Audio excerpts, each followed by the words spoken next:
അള്ളാഹു നിങ്ങൾക്ക് വിധിച്ചതിൽ നിങ്ങൾ തൃപ്തിപ്പെട്ടാൽ മതി. അള്ള വിധിച്ചത് നമുക്ക് കിട്ടുന്നുള്ളത് 100% സത്യ. അള്ള വിധിക്കാത്തത് ലോകത്താരെ കൂട്ടുപിടിച്ചാലും നമുക്ക് കിട്ടിയില്ല. ഉമർ ഇബ്നുൽ ഖത്താബ് റളിയല്ലാഹു അൻഹു പറഞ്ഞില്ലേ, ഏത് കോട്ട കൊത്തളങ്ങൾക്കുള്ളിലാണെങ്കിലും അള്ള നിനക്ക് വിധിച്ചിട്ടുണ്ടെങ്കിൽ അത് നിന്റെ വായിലെത്തും. പക്ഷെ നിന്റെ ചുണ്ടോടടുപ്പിച്ചത് നിനക്കല്ല വിധിച്ചിട്ടില്ലെങ്കിൽ നിന്റെ ചുണ്ടും ഒന്ന് പടച്ചം കൊണ്ടുപോവുകയും ചെയ്യും. ഉദാഹരണമായി ആന്ധ്രയിലും ഗുജറാത്തിലും നെൽപ്പാടങ്ങളിൽ കിടക്കുന്ന 100 കണക്കിന് കതിരുകളിലെ അരിമണികൾ അവിടെ നിന്നും ശുദ്ധീകരിച്ച് ചാക്കുകളിലായി തീവണ്ടി മാർഗം ഏതെങ്കിലും ഗോഡൌണുകളിലേക്ക് എത്തിയ ഗോഡൌണിൽ നിന്നും വലിയങ്ങാടിയിലെത്തി, വലിയങ്ങാടിയിൽ നിന്നും നന്മണ്ടയിലെ പലചരക്ക് കടയിലെത്തി.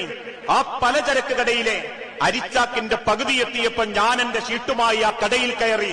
ആ അരിച്ചാക്കിന്റെ പകുതിയിൽ എന്റെ 5 കിലോ അരി എന്റെ പത്തായത്തിൽ എന്റെ വീട്ടിൽ എന്റെ വയറിലെത്താൻ റബ്ബ് തീരുമാനിച്ചിട്ടുണ്ടെങ്കിൽ അതെത്തും.